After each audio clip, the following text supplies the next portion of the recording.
When it comes to looking at gay and lesbian parents, whether that's adoption, whether that's having children naturally, bringing children in from previous relationships, whatever that may be, we find that increasingly gay and lesbian couples are creating families that include children and adolescents.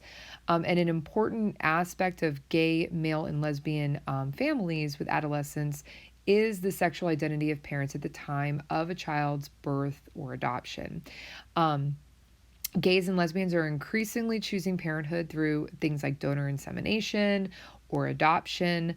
And what we find is that researchers have really found that children and adolescents created through new reproductive technologies are just as well adjusted as their counterparts who are conceived by natural means. We know that there's a lot of options and opportunities that couples who are not heterosexual, so this could be any couple, it could be a couple with a transgender partnership, it can be, there's so many different variations that a family could be made up of, and that what we're finding is that a lot of the key elements are what is the parenting style, what is the communication, what is the relationship between the partners, what is the relationship between the children and the adolescents, and that's sort of the key part. We also find that researchers have really found very few differences in children and adolescents who grew up with gay fathers, lesbian mothers, and compared to those children and adolescents growing up with heterosexual parents. There's really not that many differences. A happy family is a happy family, and that's what we're finding to be key when it comes to a well adjusted child or adolescent. Now, when you look at the percentage of same sex couples, now this is just looking at 1990 to 2000. You can see here the percentage was only about 5% in 1990, and this is actually cut off. You can't see the bottom here, so I apologize for this.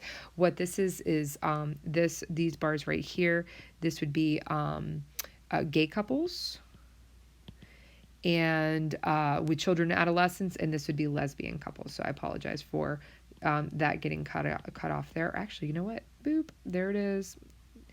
So in 1990, about 5% of gay couples, whereas in 1990, we had a little over 20%, maybe 20, 21, 22% of lesbian couples with children and adolescents. And then if you look in basically a 10-year span of the 2000s, you'll see that gay couples rise up to about the levels that we saw in 1990, and lesbian couples moving up to almost 35%.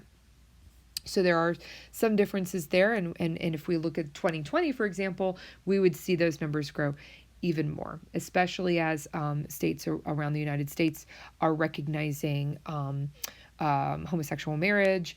That is, or same-sex marriage, I should say. That is what we're seeing in terms of increased percentages as well.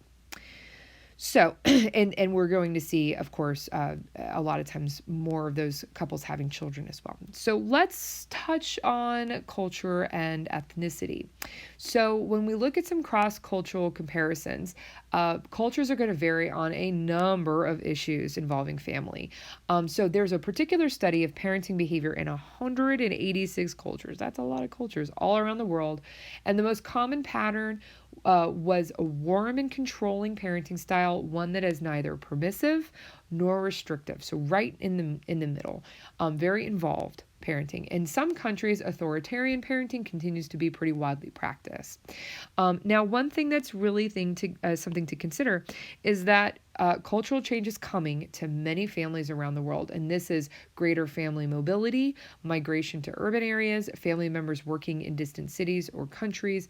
That we're seeing smaller families, we're seeing fewer extended family households, meaning less of the grandparents and even great grandparents living in the same household with their children and grandchildren, and in some cases great grandchildren. And of course, we're also seeing increases in mothers' employment around the world.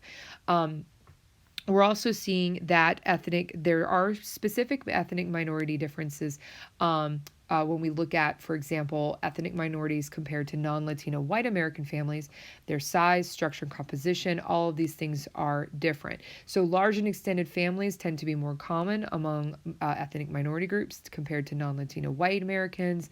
Ethnic minority adolescents tend to be more likely to come from low-income families than non-Latino white adolescents. Single-parent families are more common among Black American families and Latinos compared to non-Latino white Americans. Ethnic minority parents, on average, tend to be less well educated. We see that a sense of family duty, obligation varies across ethnic groups. And there are some ethnic groups that very, very highly value the sense of family duty and obligation. How ethnic families deal with stress, that's a huge factor. How do they deal with stress and some of these complications, for example, differences in socioeconomic status and stress of economic times, all can factor in as well, and how they deal with those different kinds of factors. Competent adolescent development is most likely to happen when parents, when adolescents have parents who do things like show them warmth and respect, right? Be interested in their lives, recognize and adapt to their changing cognitive and socio-emotional development, communicate those expectations for high standards of conduct and achievement. So don't just have the high standards, but also communicate those high standards so that your adolescent understands what is expected of them. Those who display authoritative, constructive ways of dealing with problems and conflict also very important. Compared with families with young children, families with adolescents have been neglected in community programs and public policies. And we know that there's a lot of ways to improve public policy. For example, school, cultural arts, religious, youth organizations, healthcare agencies should all examine the extent to which they involve parents in activities with adolescents and should develop ways to engage parents and adolescents in activities they both enjoy. Professionals such as teachers, psychologists, nurses, physicians, youth specialists, and others who have contact with adolescents need not only to work with individual adolescents, but also increase the time they spend in interacting with an adolescent's family. Employers need to extend to the parents of young adolescents workplace policies that help those parents out, that the same sort of things that they have for parents of young children, they should also extend to parents of adolescents. And finally, community institutions such as businesses, schools, and youth organizations should all become much more involved in providing after-school programs for those adolescents, especially the ones that don't have resources and have parents who work, for example. So if you have any questions, please let me know, and I'm